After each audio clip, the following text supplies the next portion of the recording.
Cerita selanjutnya dengan Tante Reva. Tante Reva memiliki perawakan yang tinggi dengan kulit sawo matang. Tante Reva memiliki sifat yang humble banget.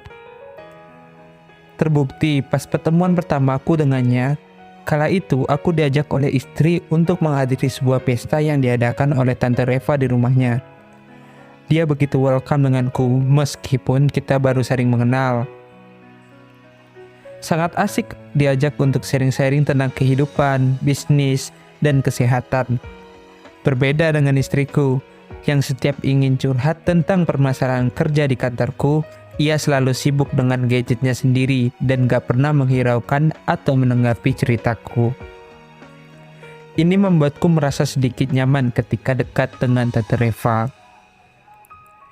Dia mampu menjadi pendengar yang baik dan menanggapi sebuah cerita dengan enak dan nyaman.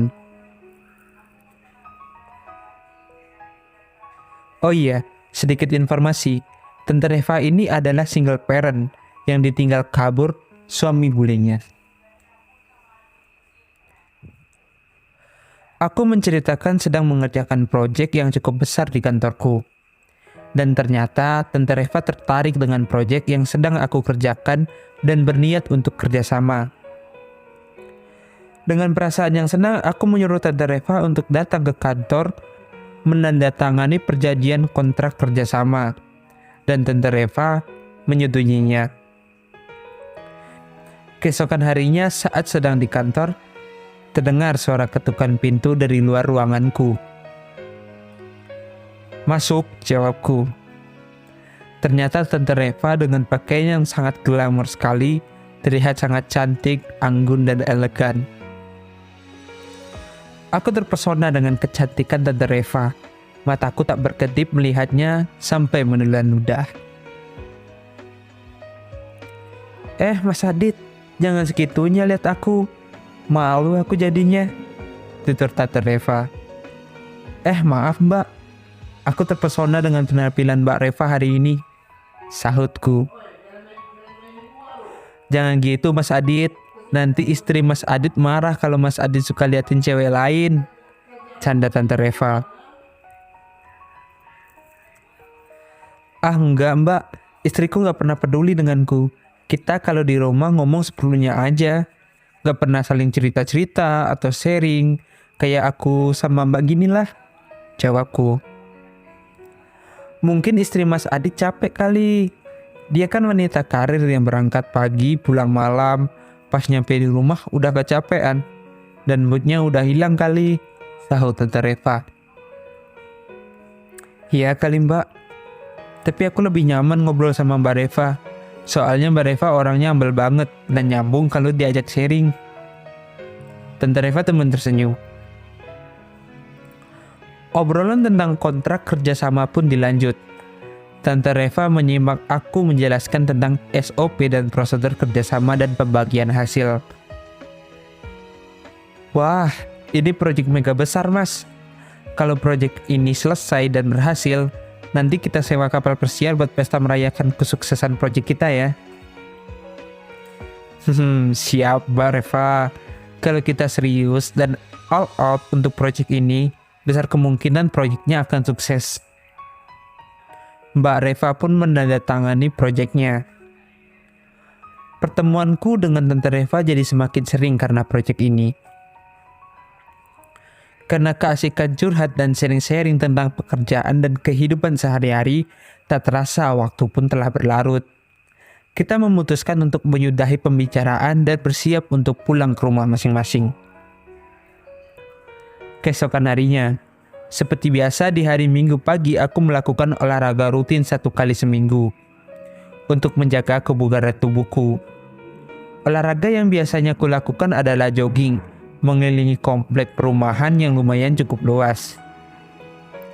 Waktu menunjukkan pukul 09.00 dan matahari sudah menunjukkan senyumannya, yang artinya waktu olahragaku telah cukup dan saatnya kembali ke rumah.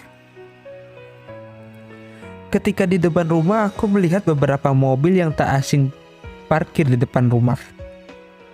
Dan ternyata benar, setelah aku berada di dalam rumah, mobil itu milik Mbak Adel, Mbak Reva, Mami Kina, dan Mbak Oci. Semua itu adalah ibu-ibu sosialita dan modis aduhai. Mereka menjemput istriku untuk pergi holiday keluar kota katanya. Mas Adit, udah siap olahraganya? Tanya Mbak Adel yang tersipu melihatku. Ada Mbak Adel. Hai semuanya, sapaku ke ibu-ibu sosialita. Mas, aku mau izin ya keluar. Mau holiday nih bareng Mama Rempong ini, pinta istriku. Emang mau kemana? Tanya aku. Mau keluar kota mas, jawab istriku. Ya udah, jangan pulang malam-malam ya.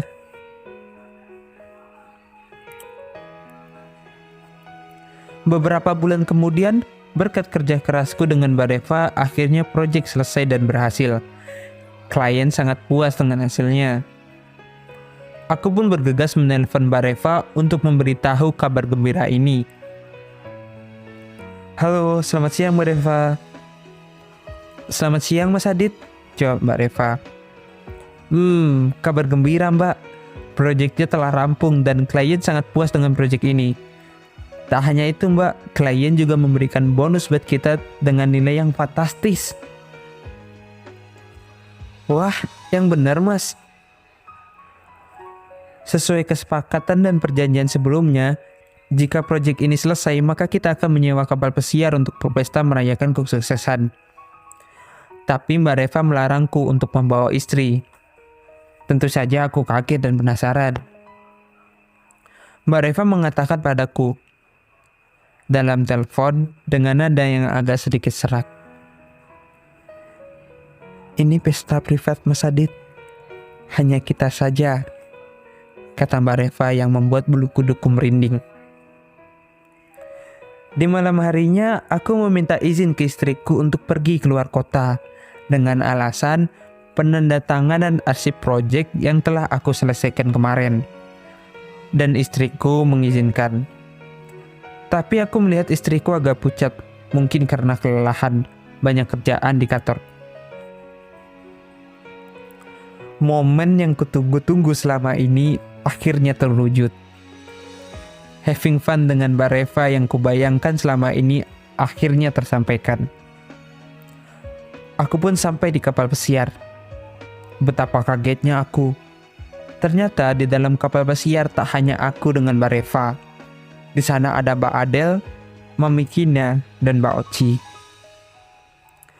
Dengan tatapan yang tajam seperti ingin memangsa, mereka tertawa terbahak-bahak. Akhirnya, santapanku datang, kata Mami Kina. Ternyata selama ini mereka telah bersekongkol untuk bisa ajib-ajib denganku. Itu dikarenakan Mbak Adel yang pernah melakukannya denganku menceritakan kepada mereka betapa tangguhnya si jagoanku. Itu yang membuat mereka penasaran dan ingin mencoba. Udah, tarik aja langsung, sahut Mbak Oci.